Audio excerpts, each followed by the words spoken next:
What is up, my fellow parents? Hey, a few months ago, Jordan and I filmed a fun podcast. It was called 3 Ways to Screw Up Your Kids. And the stats on that were very high. You enjoyed that episode. It's still there. You learned from it. And so Jordan and I were chatting. Hey, let's bring it back. Let's bring it back. 3 ways to screw up your kids. But today I realized that I really like the title, Jordan. So I extended the title, and it's a much better title now. It's called 3 Ways to Screw Up Your Kids and What to Do About It. Or it should be and responses so you don't screw them up. Something catchy like that, right? Because we don't want to screw up our kids, right? No, of course we don't. And anytime you see some kind of link online where it says like scientists say don't do this, and then we want to click on it. But then when we're done, sometimes we're like, well, what are we supposed to do instead? Yes. So at least we're now giving tips of like what we should be doing, because a lot of the stuff you're going to list, we're all doing. I just had an aha moment, man. You are in the news. So you've been in these newsrooms for years and years now, where people are putting out negative comments, negative scare tactics to try to scare people into clicking or watching the show. And I know from being your friend for decades now, you've had a problem with that. You've actually spoke up in some of these meetings. But guys, why are we putting out all this negative content? Like, why are we trying to scare people?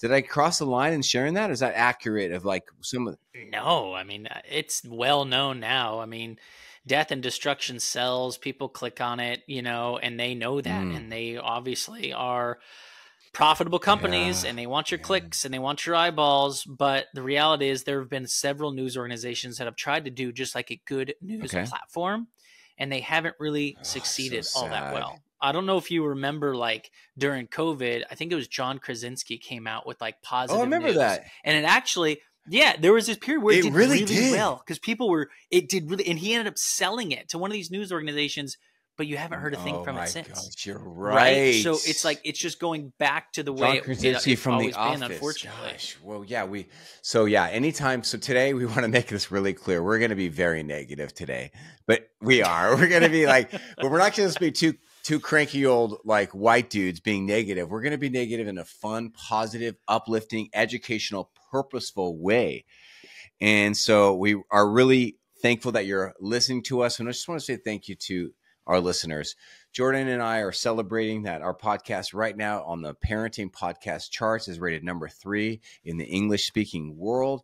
And it's just such an honor to be a part of your family's life. So thank you to our listeners and to our sponsors and to just letting us be in your life. Now let's get negative and let's get cranky. Let's get negative. Oh my God. Let's get negative. No, we're not going to be all that negative. All right. So we got to throw some positivity. Well, yeah, because that is kind of a bait click title. Like, don't screw 3 ways to screw up your kids. But all right, let's do it.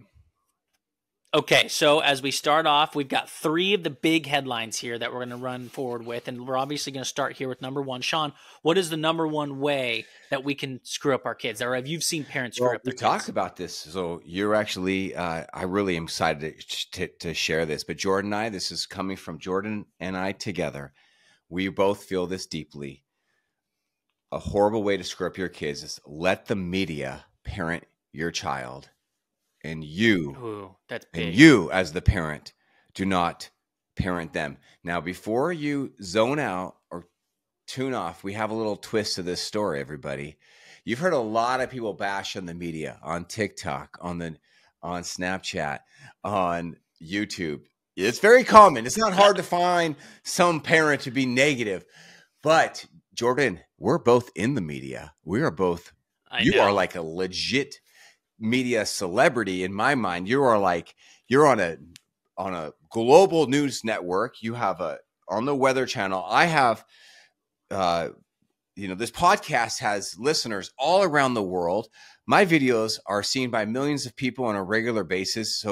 So most of our listeners have never had anybody in the media bash on the media and the dangers of the media. Well, and thankfully, too, you give good advice, and which is why you're so popular, right? So, like, your media can be looked at as like not necessarily part of the overall spectrum of media until Sean, you get bought out by one of these big advertisers, and you're forced to say things. Then you're going to be part of the evil scum. No, my wife and I have chatted about that. Like, here, I don't.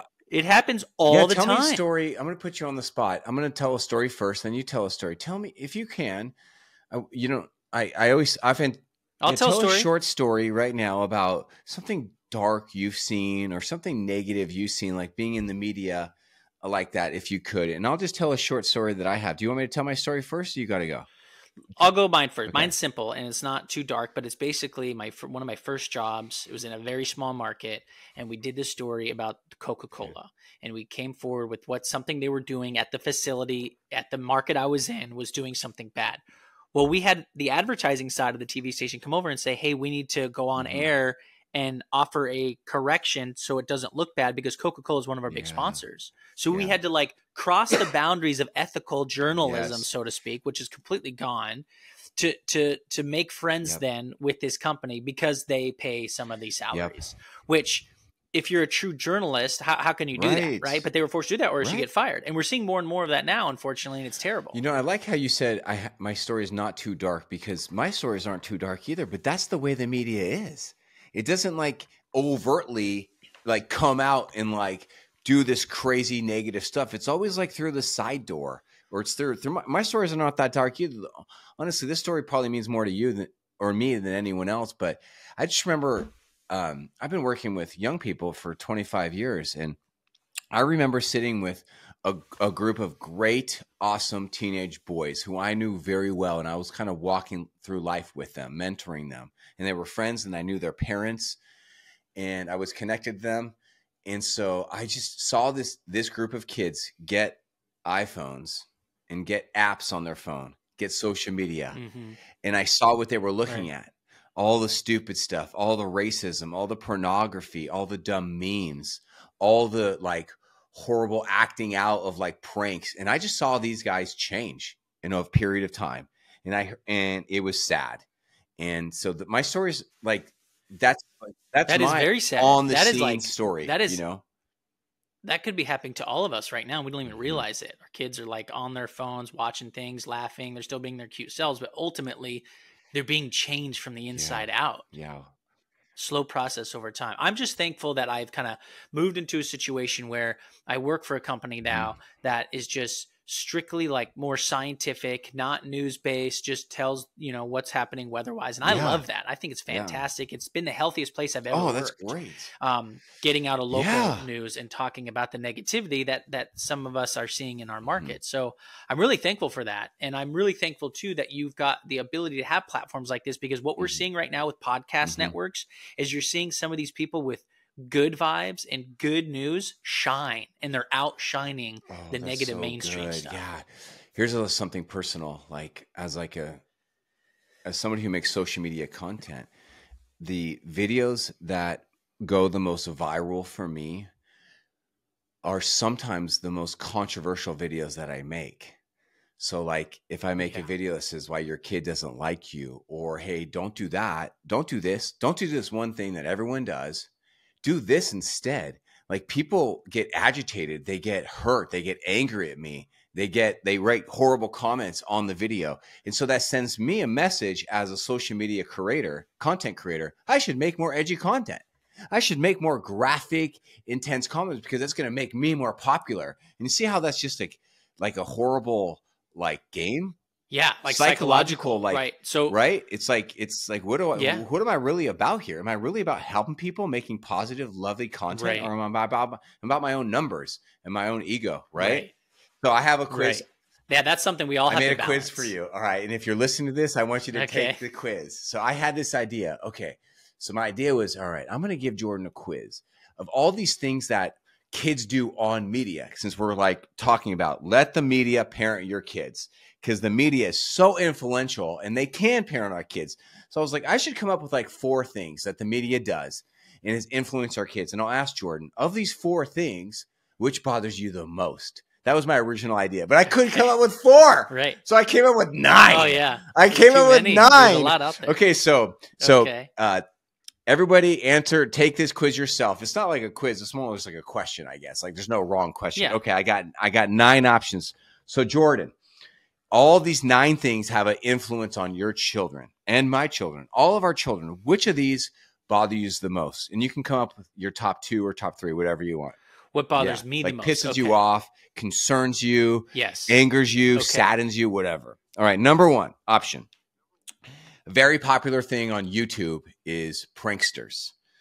People doing pranks and kids doing pranks, even on like children's, some popular YouTubers where they have like 8 kids or 5 kids, and the kids are constantly doing pranks to each other. But some of them are really mean and they really cross the line. They normalize like this pranking meanness culture. Option 2, mean stuff that you see either in cartoons where kids are teasing each other or being mean to each other, calling each other brats, stupid, idiots. You see that on, I was watching a Barbie cartoon with my daughter, and this one girl's calling this other girl idiots and brats. Like, and it's a Barbie cartoon. They're calling each other these mean names. And they're like the negative antagonistic character. It's like, come on. Option 3, glamorizing toys or money or items. Like, you need this.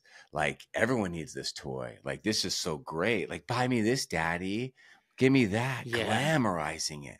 All right. Option 4, ghosts, witches, or spirits. Right? Like, they have these shows where it's like normalizing ghosts or weirds or spirits are everywhere. Trying to figure out I saw one article in my research that, there's this one YouTube, and they made a highly edited video where the kids are finding a ghost, and they were scared, and it totally traumatized a bunch of kids. My kids have gone through that traumatized them. All right. Number 5, flirty or romantic stuff. So here you are, your kids are just watching YouTube or YouTube Kids, and all of a sudden there's all this flirty romantic stuff going on. Number 6, option 6, everybody, ads. So your kids are on your iPhone or on your iPad, and then all of a sudden, boom, an ad comes up. An ad could be for another game or an ad. Or how about during the political season when they get these ads on like who to vote for? And these kids are like 8 and 9. It's like, Dad, who you vote for? And then they think they've already created like political enemies in their mind, and they don't even know these politics or they're what they stand for. All right. Option 7, kids that portray lying to their parents as normal, hiding things from their parents, or the parents are just dumb idiots. If you need an example of this, just turn on any type of Disney sitcom, and almost all the parents are total doofuses. They're idiots. And the kids lie and hide to them, and they solve problems without their parents' involvement constantly. All right. Number 8, worshiping or copying YouTubers. That's a strong word, worshiping. But the reality is that some of our children, they kind of have this worshiping vibe with these YouTubers. And they are all about them. And they're just like so addicted to their YouTuber. And the last one, number 9, is you're watching something in the media, and it's clear that they're giving our children bad advice, bad morals. And it's just like the moral of the story is just like janky. And you're like, what the heck is this? Like, why are we watching this? It's like, whether it be on the Disney Channel or on YouTube. Right. Okay, man. There's a lot of janky stuff on there. There's a lot, and I can only go with what has happened in my life with my kids. So I think that bad advice, towards the end, bad advice or a bad moral to the story or bad morals in life would bug me. And I say this, I don't want to watch this. It's bad inappropriate, which can kind of blend in with like flirty or romantic.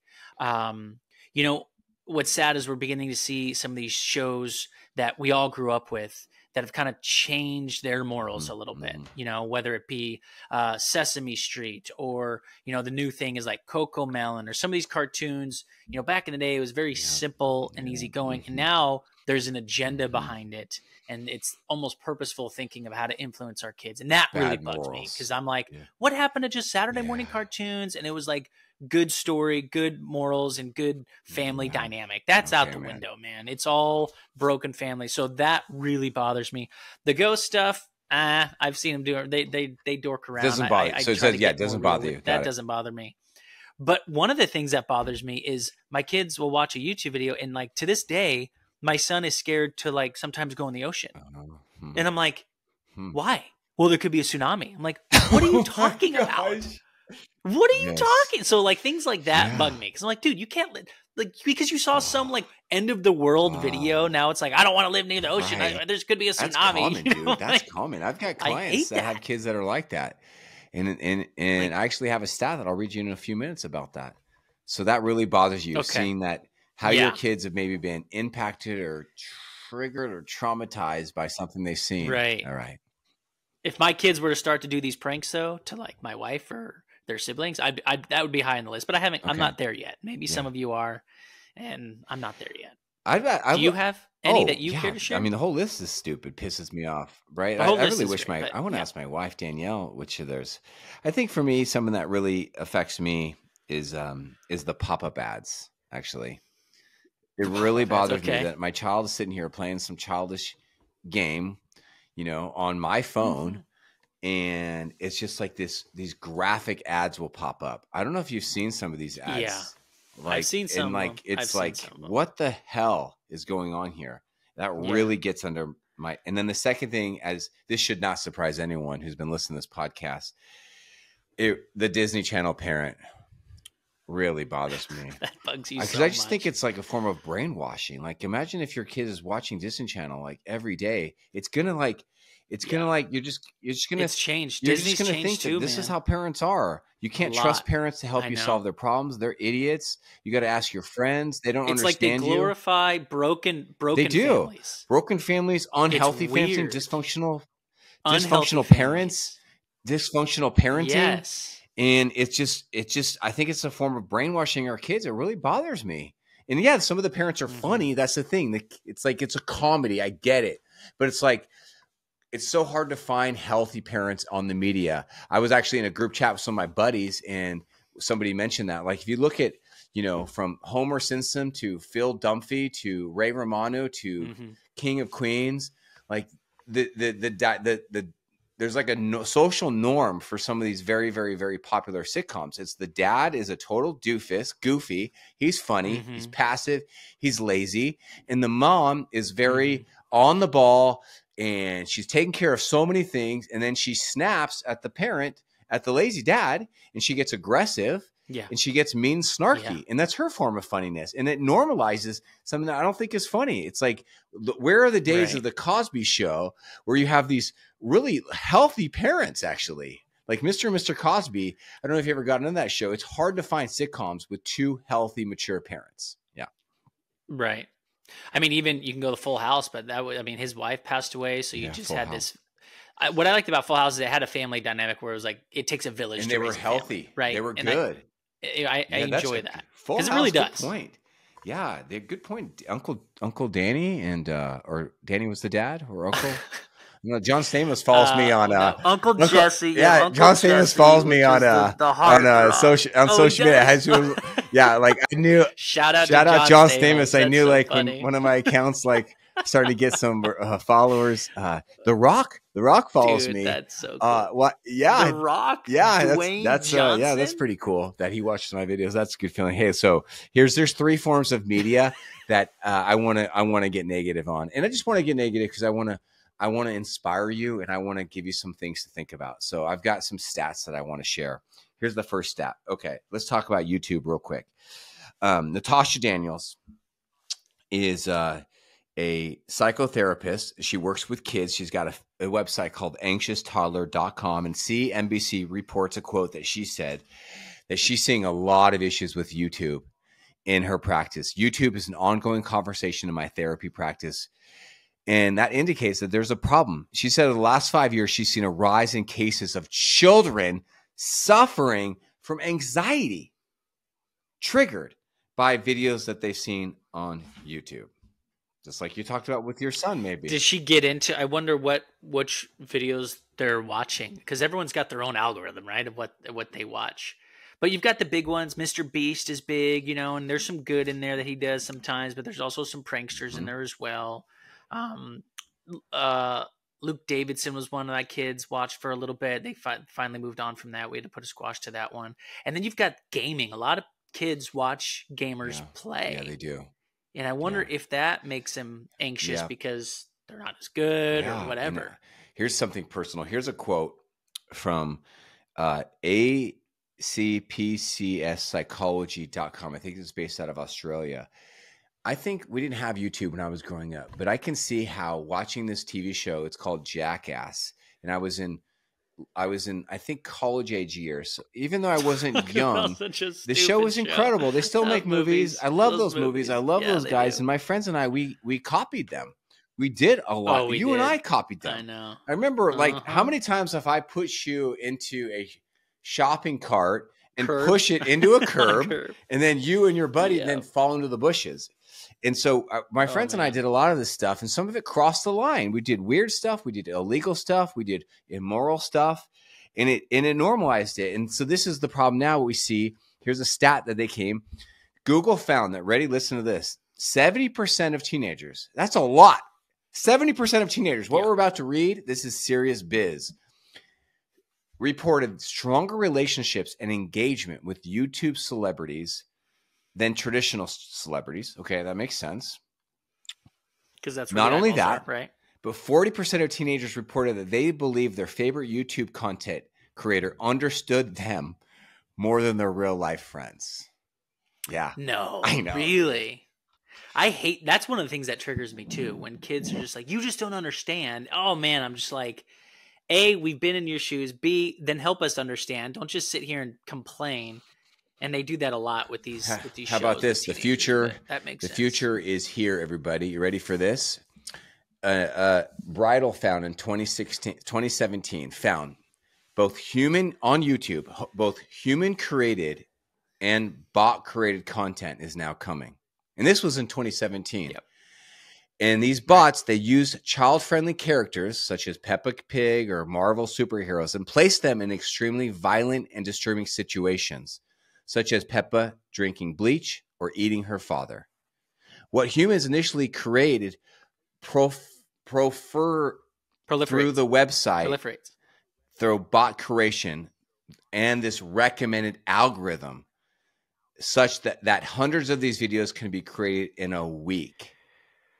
Yeah, well, shoot, with AI coming out, the amount of videos that are coming out are going to be even more alarming than there is right now. And the algorithm is so important too, because one video that you like or look at, it'll just send you more. And unfortunately, for whatever reason, our brain is triggered to the negative, which is why, going back to the beginning, the media feeds off that negativity because we are kind of fight or flight. Historically speaking, we had to make sure that we were safe with big beasts around, but now we live in homes and we're comfortable. We don't have to do that anymore, but we still have that mindset to watch out for something that could kill us or harm us. When YouTube Kids came out in 2015, I was very excited.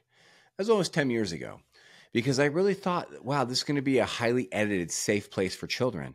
If you ask 10 parents how they feel about YouTube Kids, you are going to get 10 different responses. My wife and I are not a fan of YouTube Kids. We've seen some trash on there that we do not like, we do not support of. How do you and your wife feel about YouTube Kids?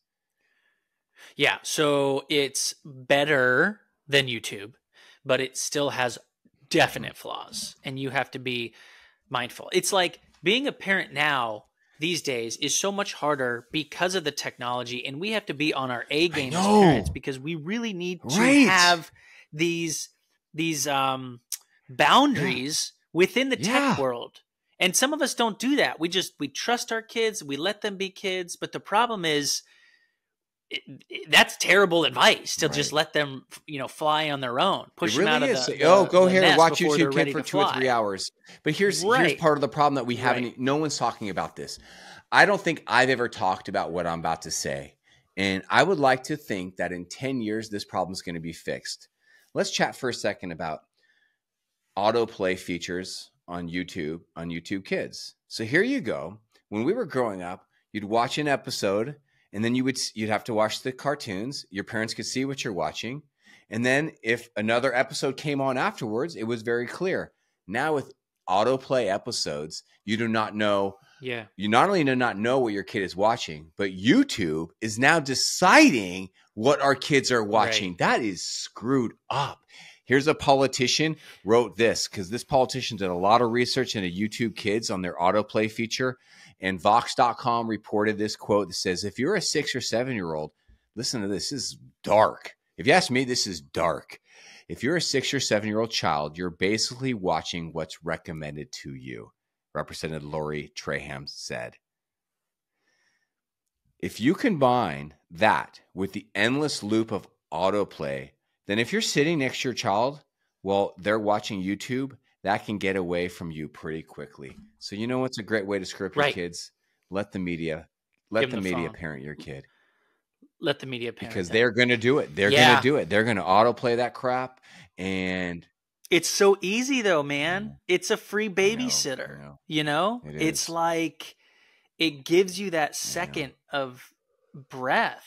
I guess before it was like, get outside and go play. And now it's like, here, take the phone or the iPad for 30 minutes. But the more and more you read these stats, and I see them all the time, the more anger I feel inside and the more of a helicopter parent I want to be, which is sad, but it's like, it's so bad for our kids. It's bad for adults, let alone these kids' so minds. Hard are still being developing. A good adult, raising good kids. Let's talk real quickly. Here's a quick thing on Snapchat. Snapchat's a part of the media. Snapchat invented this very, very powerful thing. Have you heard of a Snapchat streak before? No. Snapchat streak's been around for, I think, about 7 or 8 years. It's like how many videos you can watch? Nope. It's like this. If I send you a Snapchat, then I create a streak of 1 day. If I send you a Snapchat the next day, our streak is now 2. If I send you a snap of 3, now my streak is up to 3 days. So what is extremely, extremely common for teenagers is what's called Snapchat streaks. And they want to keep their streaks going every day for weeks, months, and years. How brilliant of a move was that by Snapchat? That is terrible. So if the kids go on vacation and they're out of Wi-Fi for whatever reason, they lose their streak, they're going to get all depressed and bummed out. Oh, the kids will. You could say that. And actually, there's even scientific research to support what's happened to our kids' brains because of streaks. Talk about a weird website. Here's a website called ScienceDirect.com. Here, I'm going to do it in a cheesy voice so I get sick of it. They have an article that says, and some actual scientific research where they actually survey 2,483 kids. And the title says, dang, how are these forms of gamified interactions associated with problematic smartphone use and the fear of missing out amongst early adolescents? Kind of nerdy, but did you get the gist of that title? Right. Yeah, it's kind of like, the more and more we are on these gaming devices, the less and less that we are, or the more and more we're missing out on. So yes, they actually termed that the Snapchat streak is almost like a game. It's like a gamified. So what they're doing is they're turning things into games, right? So this is why Fortnite is so popular. It's free. It's a constant game, and there's games within the game. And so here's short surveys. What they said is that so they studied these kids and what they were like if they could not do their streaks, and essentially, what they found is that the results indicated that girls were more likely than boys to engage in streaks, and they were more likely to engage in streaks for a longer period of time. Okay, not a big chop, but problematic start, and this is their nerdy way of saying, no offense to nerds, problematic start form use was associated with the engagement in Snapchat streaks. Okay, so it caused problems. And it also says that the number of days of adolescents maintain the streaks continued to it being in a poor relationship with that cell phone. So essentially, if your kid is doing streaks, they have a greater chance of having a dysfunctional relationship with that phone and having a higher increase of FOMO. So they're feeling this anxiety like they're missing out because of these streaks. So I'm going to ask kind of a deeper question here. FOMO is something, I mean, we can all understand what FOMO is. And I remember in like middle school and high school, if there was like a clique, a group of people that you wanted to be a part of, the popular group, whatever, you would have a fear of missing out because that was the popular group. Let's say like in every movie establishes the popular people throw a party. And if you're the nerdy kid, which a lot of us were, I was, and you don't get invited, that's you missed out and you're all bummed out. But you get invited and you're like, oh my gosh, I'm part of the cool crew. So my question now goes back to Snapchat. Is it weird now that you have this dynamic where you have to be involved in this digital age in order to do things as a child in the real world? So if you cut it out completely, are you then increasing the FOMO probabilities because now these kids aren't on Snapchat and therefore aren't making friends? I think the answer is yes. I'd love to get your answer to your own question, because if let's say you've got a child and they're a freshman in high school and you say no Snapchat. Well, that's going to be hard. Right. It's going to be hard for them because so many are on Snapchat. But then let's say, or that's how you get invited. How'd you guys know about the party? Oh, it was on Right. Snapchat. Didn't you see it? No. Or I'm let's not say on that Snapchat. then you give your child Snapchat, and it's just going to cause so many other issues. They're going to be, the studies show they're going to have a hard time with streaks. I've been telling people this even on this podcast for years. I've been working with freshmen in high schools for a long time. And in my opinion, I think the number that I usually say is 80% of ninth graders, freshmen in high schools, this is my opinion, they do not have the emotional maturity to have an unregulated cell phone. They do not have the emotional 100% maturity agree with you. to be able to have these powerful apps like Snapchat, YouTube, and Instagram without a parent's either, help, involvement, and limits. And that should not come to any surprise to any of us. They're very young at that age, very formative. The reality is it's hard enough for adults, but like eventually as an adult, you come to realize you don't care what other people think about you. You know yourself and you're happy with yourself and you are your own motivator. But I don't know what age that happens for several. For some, it's their entire life and never had it. So like these kids want to be loved and approved by their peers. And us as parents are like, listen, it doesn't matter what Sarah thinks of you. Yeah. You're all mad because Sarah said this. Why are you giving Sarah weight with what she said to you? But it's like, these kids haven't learned that yet. Yep. And so we need to be on Snapchat almost to have this feeling of like approval. But the problem is it's causing problems. I've got a freshman in high school right now. She does not have Snapchat. And she will have Snapchat one day. My 18-year-old has Snapchat. But it's just challenging. It's a challenging time. But if you give your child this access to this media, you've got to ask yourself, is this media raising my kids? Can I pick on two other forms of the media before we move on? So, please, I have a problem with these ads, dude, these pop-up ads on children's games. And this one daughter, she actually wrote a paper on it for school. And I have this paper in front of me. I want to read a couple quotes that my daughter Miley wrote for a paper. She wrote in this paper why kids shouldn't have advertisements on their games. That's the title of the paper. And here's a couple of things. She writes, the average child views more than 3,000 ads per day on television. The average child views 3,000 ads per day? On television, internet, billboards, games, and magazines. Some people think that commercials are harmless on these kids' games and that it's just someone advertising another innocent game. Although ads can be quite harmful to a child's brain and possibly cause problems with the child and the parents.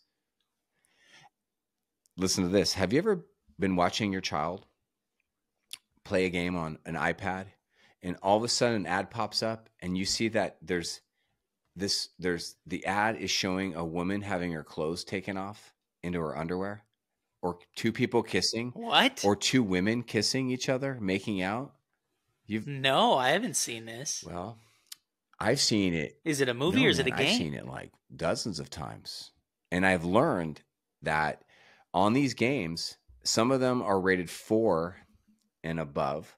Like Twitter used to be rated 4 and above. Can you believe that? That Twitter is allowed for 4-year-olds, even though Twitter had a major pornography problem until they addressed it. A major pornography problem. But what I've learned is that on a lot of these games that are children's games, they're rated, I think I'll look it up on my phone right now. They're rated at 12. They're rated for 12 and up. And they look like a children's game. But if you have a game that's rated 12 and up, then they can have these very sexual ads bombarded on them. I'm surprised you've never seen them. I've not seen that one. I'm so glad I haven't. And so my daughter reports that Common Sense Media finds that 50% of teenagers feel addicted to their mobile devices. And I'd say at least once they get it, man. This is from her personal experience. Little kids seeing ads that are inappropriate or made for higher ages can plant bad images in their minds and can change the way that they think. According to a review written for a game called Episode, which is rated for ages 12 and up. This is a review that a parent wrote. This game is horrible, and the ads are even worse. The ads are shown while playing other games rated for ages 4 and up, and they contain horribly immoral things. Another review says, please do not let your children get this app. It starts off harmless and gets progressively more inappropriate. Also, my child spent $40 in purchases accidentally without the app even notifying me. That is a problem with our society, man. Yeah. don't let the media parent your kid, meaning don't do it. Don't be just lazy. don't be lazy. Don't rely on the words coming from the media. And it could be innocent. It could be cartoons. It could be Disney. It could be whatever. They send messages. And if you're comfortable with that, then that's fine. That's your prerogative. You're the parent. But what we're trying to say is be active and keep an eye out on it, because ultimately our kids are being influenced whether we like it or not. One last thing on the media, just to bring it to your attention, Jordan, the pornography, I don't know if you heard this, but the pornography industry is alive and booming. Let me ask you a question. You've probably heard the stats that the pornography industry is very, very wealthy, but there is an industry that's extremely wealthy too. The NFL is extremely wealthy. Many people watch football games on Sunday, Monday, and Thursdays. That's almost half of the week. In fact, the stats on who even watched the NFL games over on Christmas Day, they outrank the NBA games times five. It used to be just NBA basketball on Christmas Day, and NFL's like, no, we want Christmas now. And it beat it by 5 times. Who do you think's more?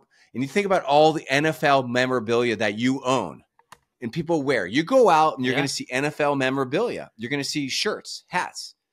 You're going to see sports cards, tickets, commercials. Who do you think makes more money? The pornography industry or the NFL?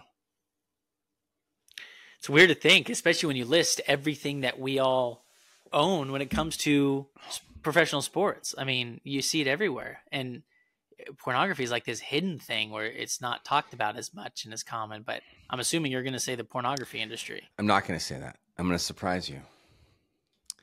The porn industry makes more money than Major League Baseball, NBA basketball, and NFL combined. That's wild. Furthermore, according to statistics, this was reported, by a lot of websites.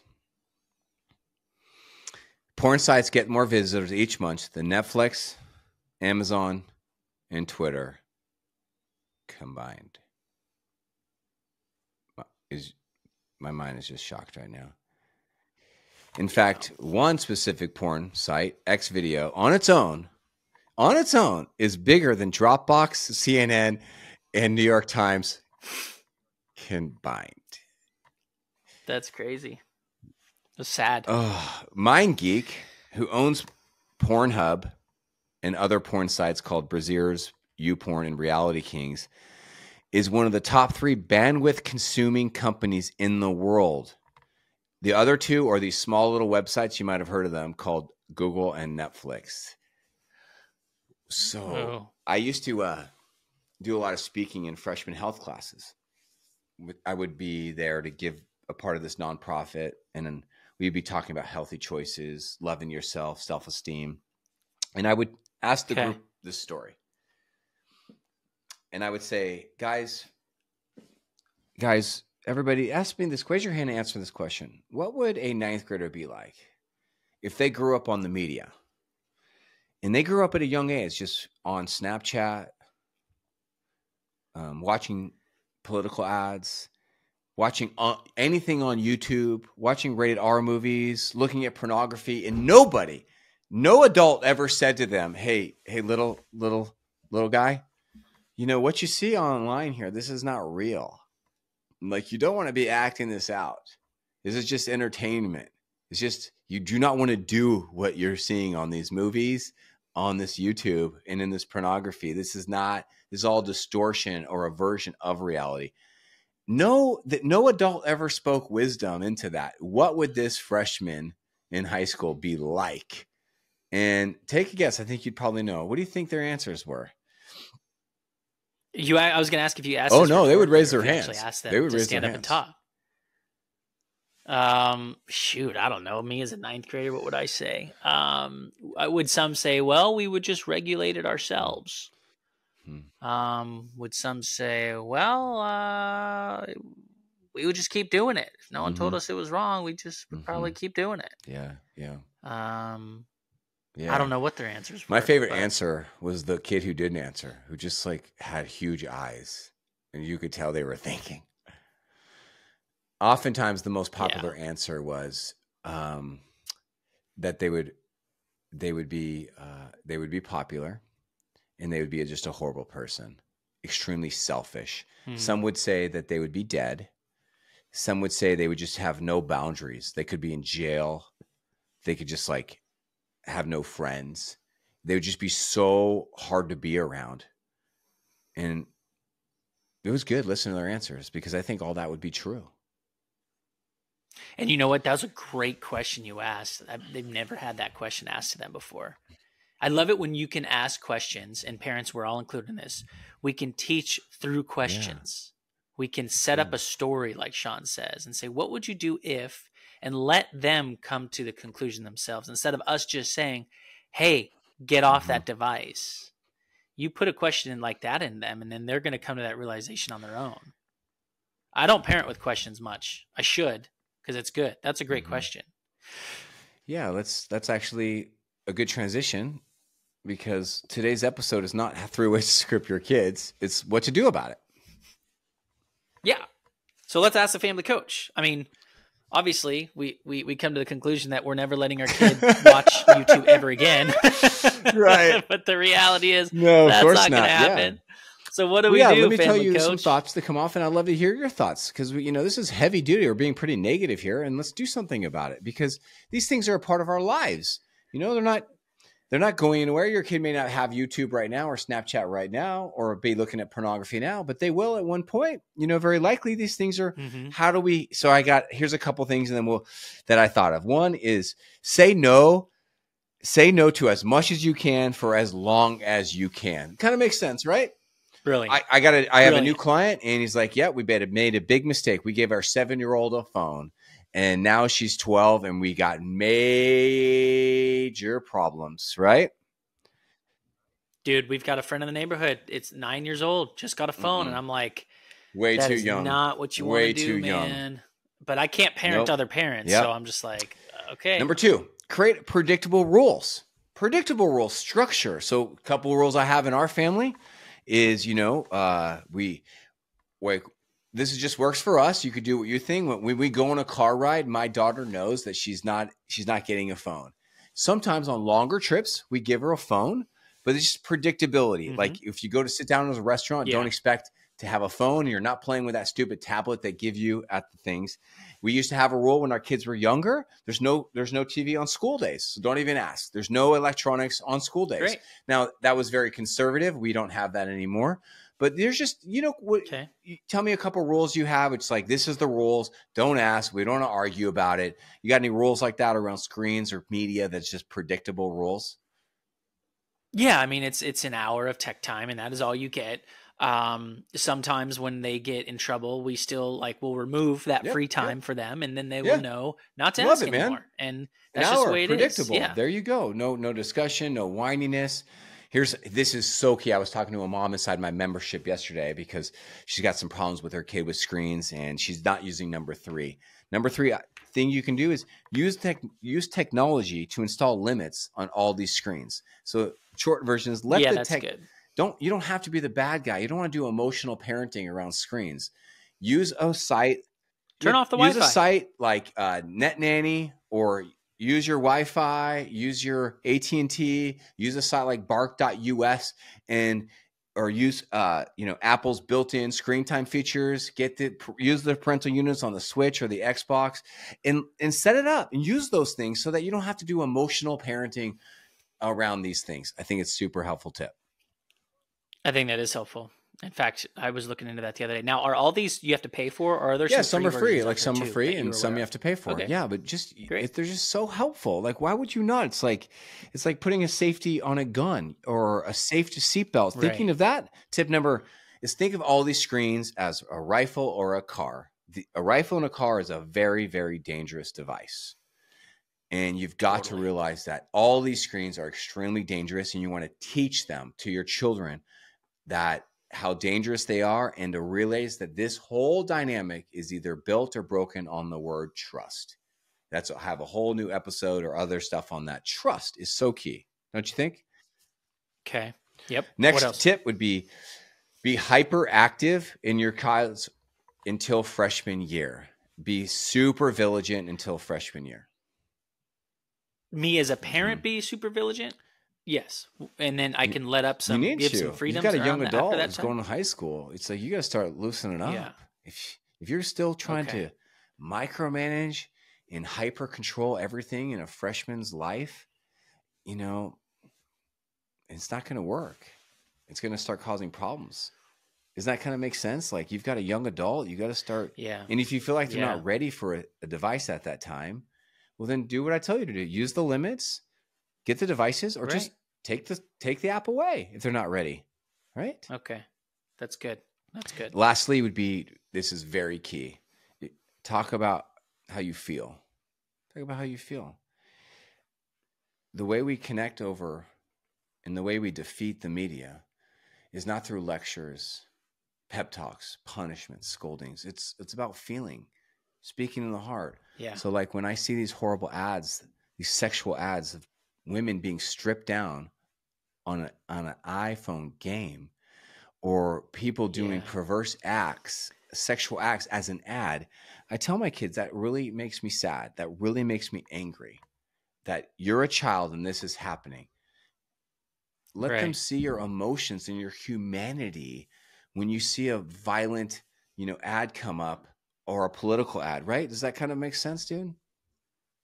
Yeah, because then they can understand why you might be issuing stricter, rules because of what you're seeing, what they're seeing. And ultimately, I love it when I can talk to my kids about some of the stuff that's on there, and not only how it makes me feel, but one of the reasons why I have these rules is because, dude, like, you're a kid. You need to go out and play. You don't need to be looking at this stuff.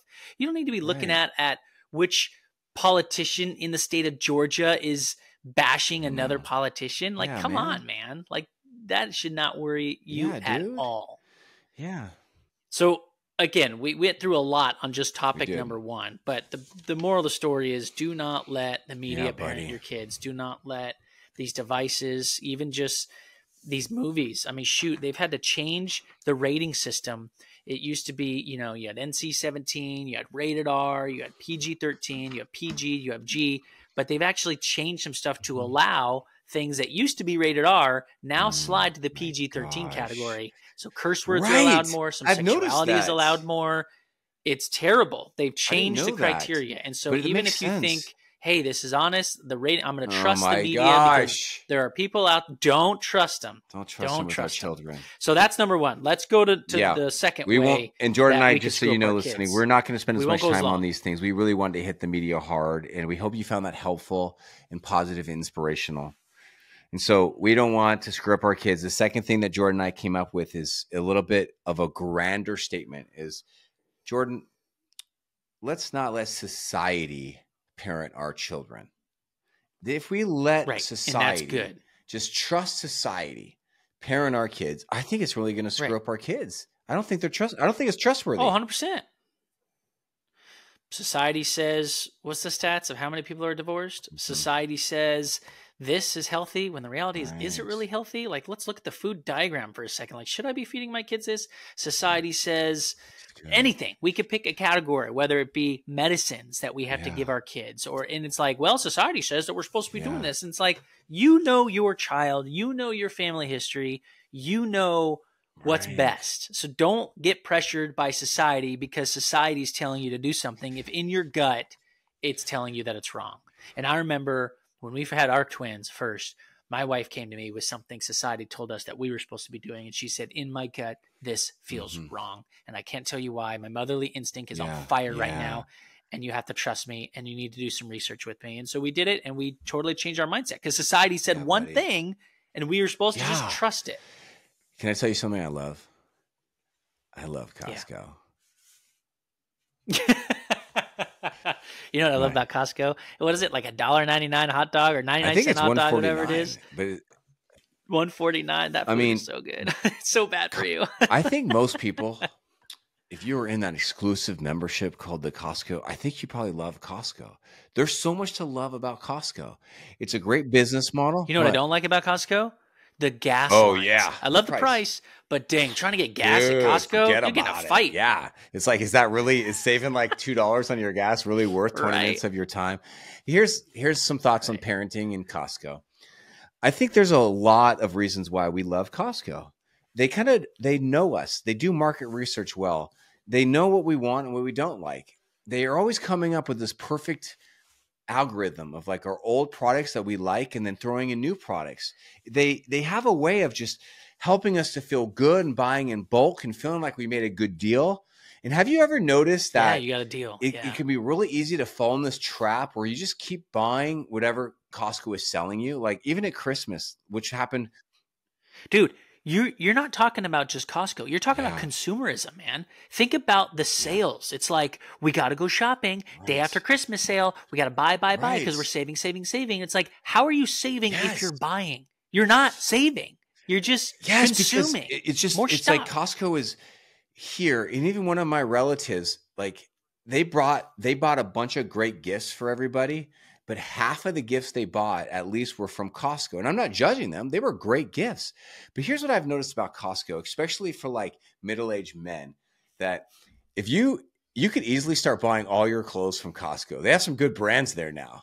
And like, if you start buying all your clothes from Costco, here's what probably is going on in you. One is like, you're not cool anymore. You are not cool. I'm sorry. You're not. Come on. You are becoming an old person. Why are you saying what I wear? I'm sorry. Makes me cool, it's like you're old. I like my fanny pack. Fanny packs are okay. No, you don't wear a fanny pack. Dude. Fanny packs are actually cool now. I actually got one. A young cool friend got one for me. But you're not cool anymore. What you're doing is you're just kind of it's lazy. It's easy to shop for clothes and for things at Costco. But here's the thing: if everybody starts buying their clothes and their food from Costco, we're all going to start owning the same things. But it's already happened. Do you agree with me that most people who shop at Costco, you actually own a lot of the same things? Do you agree with me, or is that too weird of a statement?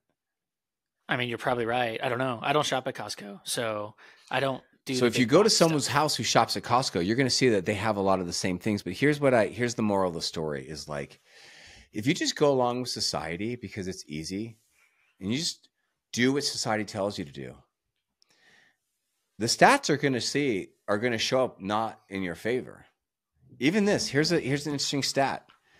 This is a well-known stat. I heard it just yesterday and I was shocked. Jordan, did you know that in 2019, a research report came out that 88% of Americans are unhealthy? Yeah. I mean, makes sense to me, I guess. I mean, if you follow what this system is set up to make you unhealthy so that you have to go to the doctor, so you have to get your medicine, so you have to be on prescription. 88%, I mean, it's set up for and then you they to did fail. Another report in 2022, and the number rose. 93%. The research reports 93% of Americans are unhealthy. I looked a little bit deeper into this. That's a lot, really. And they call it metabolic unhealthy, which means like they average 5. They look at those 5 numbers from like cholesterol to those things. So like I don't know, to bash on society. That's a pretty big take right there. But it's not. I'm not trying to bash on any specific part of society. I just think it's really healthy for us parents to look at media and look at society and say, you know what? I'm not just going to go with the flow here. This is my child. I'm going to be mindful about how I parent them. And I'm not going to let Costco or big pharma or big corporations tell me what to do. And that's the moral of the point too, isn't it? Isn't that the gist of it? Yeah. It really ticks me off when I see health guidelines by like the big government sources that are saying like, hey, we're going to put this on the do not eat list. Like for instance, right now they're coming after meat, right? If you eat meat, you're bad. Meat is bad. It's bad for the climate. It's causing problems. And then yet they'll say you're only recommended to have this much a week, but you can have as much Lucky Charms as you want. That's no problem. That's fine to eat. And it's just like it's society saying something that is not true. We just have to open up our eyes to it and not be gullible to what everything what everyone is telling us and do what we think is right. I think we could, at a point 3 ways to screw up your kids and what to do about it. I think we probably should make a whole episode about this, but let's just touch on it real briefly. So Jordan, why don't you take this one? What's a third Topic way to number screw 3. up our kids? And then we're going to rap about it for a second. Okay, so Sean talks about this a lot. This could be the most important thing. It's not having that family first leadership style. And if you guys are active listeners to the podcast, you've heard Sean tell stories before about what's actually important in your family's life, in your kid's life.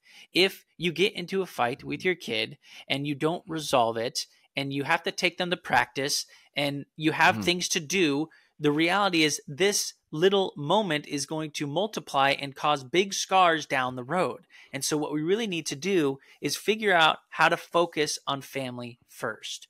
But how do we do that when once again, society says we got to wake up at 5:45. We've got to make breakfast. We got to get them out the door, get them on the bus, got to go to rehearsal, got to go to sports activities. Oh, time for dinner, got to go to bed. Well, there's so much we're doing. We're controlled by these devices in our pocket, the watches on our wrist. There's not enough time in a day.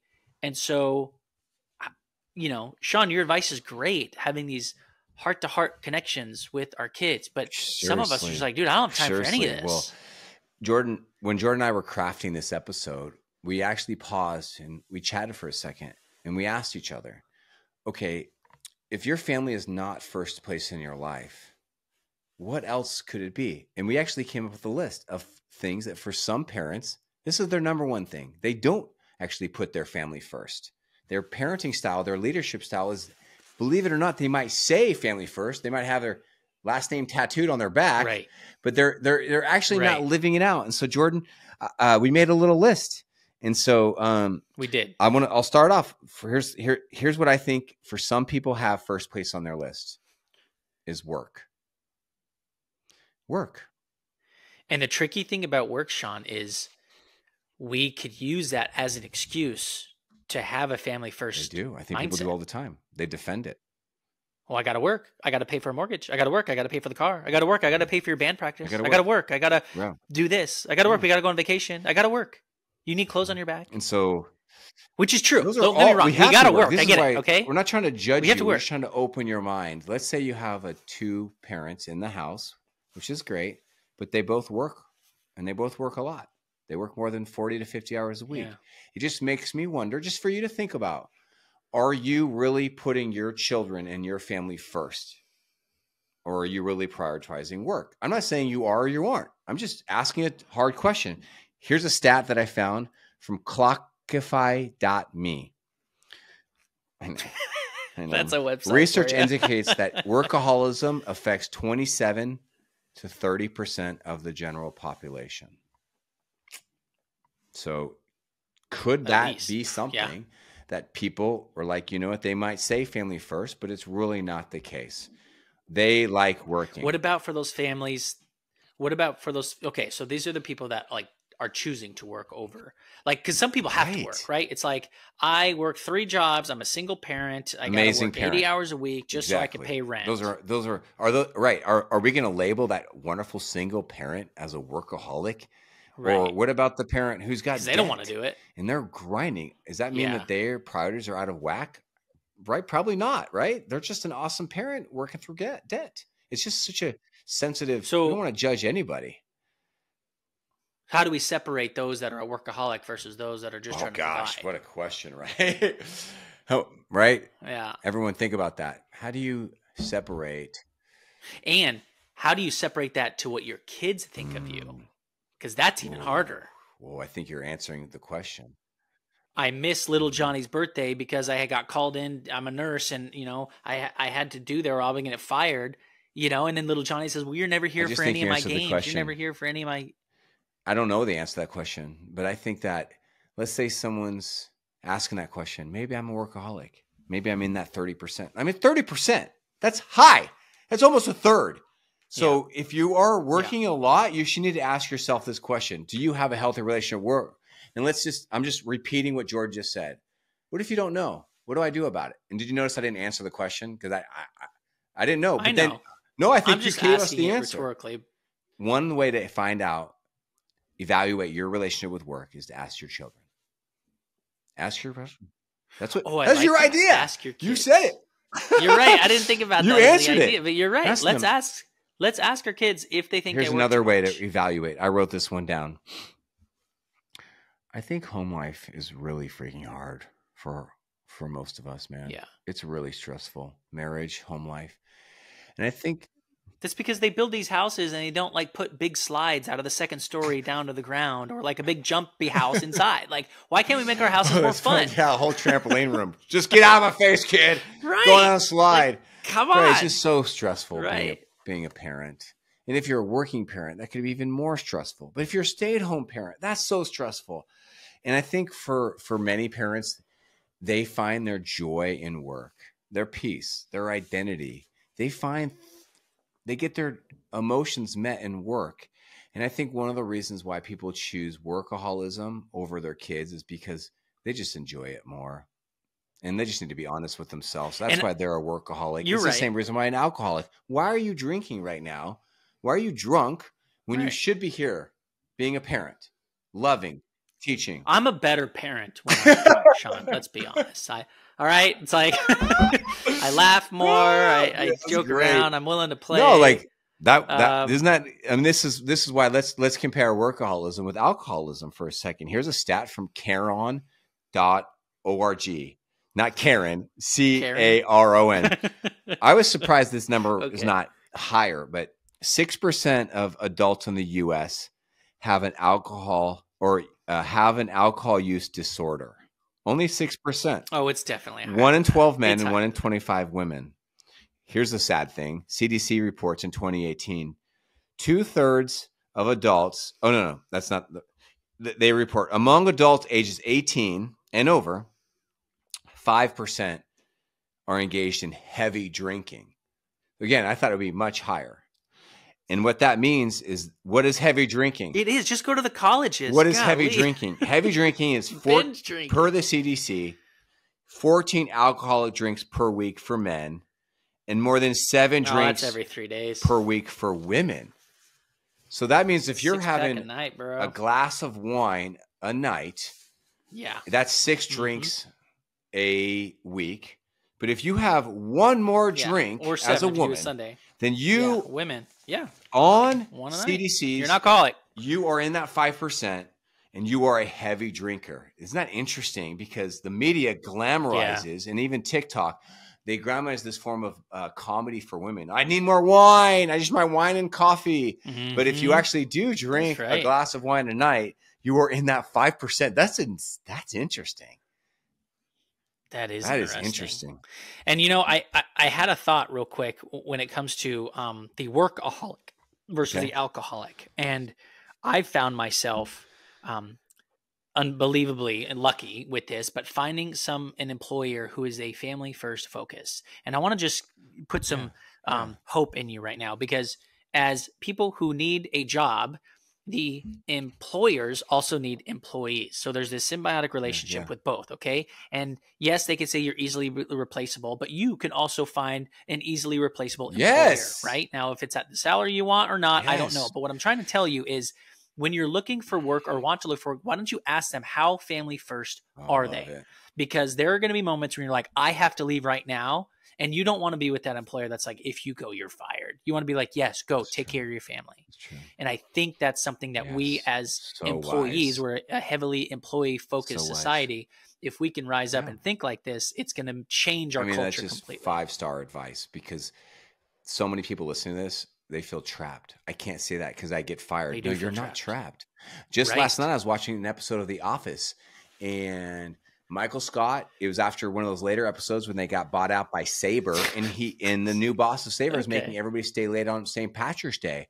And Michael Scott was trying to be a people pleaser. And then he walked right into Joe's office, who's the owner of Sabre. He says, Joe, it's 8:30. It's St. Patrick's Day, and I am going to release my employees. And he did. And he stood up for himself. And so even in the movie Elf, which I recently watched too, the dad of the character, he says, it's Christmas Eve. Don't talk to my son this way. That's right. And he chose family first over his career. And and so, I can't imagine anybody who's come to those crossroads looks back and regret. Like, I wish I wouldn't have stand up for my kid. You know what I mean? It's like, no one's trying to help here, Jordan. It's like, are you going to let society govern your parenting? Are you going to let your douchey boss govern your parenting and govern how you connect with your kids over your time? And so here's a couple more things to think about what other things can hijack a family first thing. Just a couple things is we're not going to go deeper into this, but let's just poke for a second at year-round sports. Love sports. Jordan and I played a ton of sports growing up. We love sports, but can you see how year-round sports can actually become so negative and all-consuming and harmful? Yeah.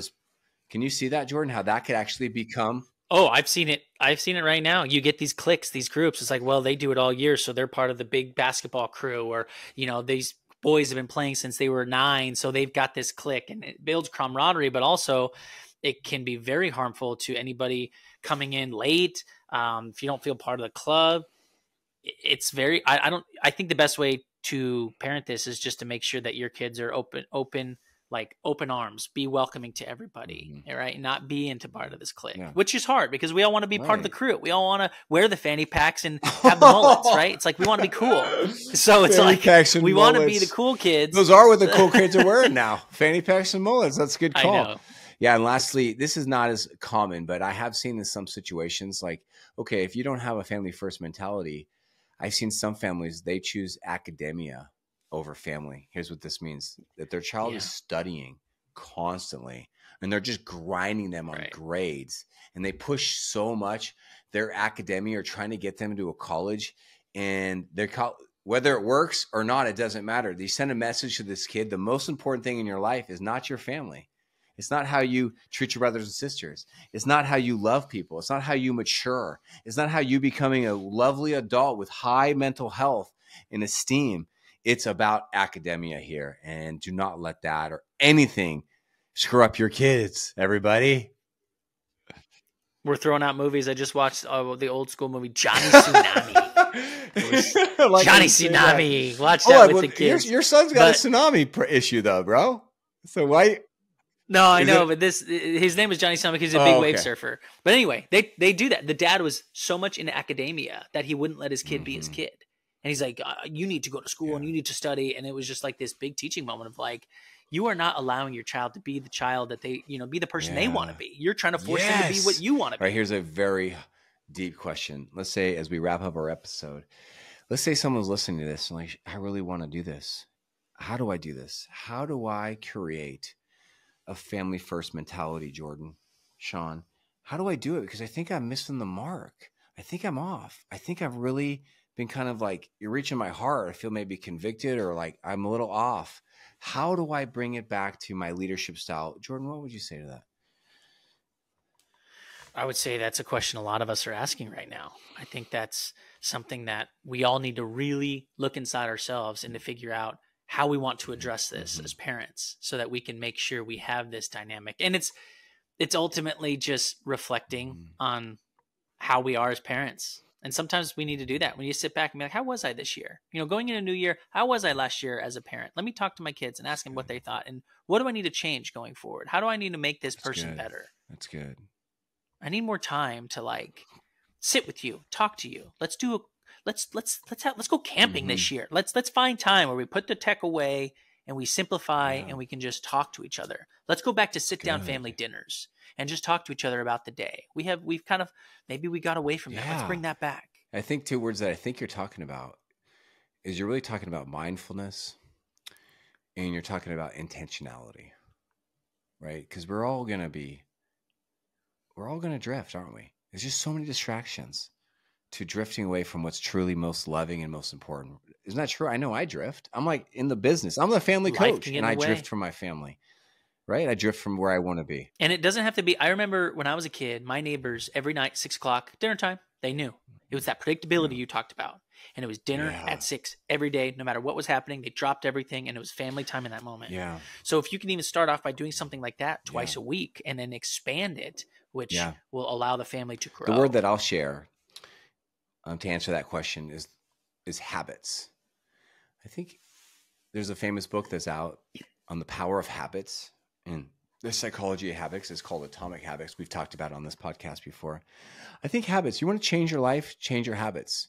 You want to change how to change your habits, you change your mind. And then habits become your life. And once you have a habit, it becomes a part of the new normal. So if your habits are janky, well, then do the hard work of changing your habits. And they're not easy to change, are they? Okay. They're not easy. Just do it. Put a reminder on your phone. I do this habit right now because I don't have time to work out or anything, go to the gym.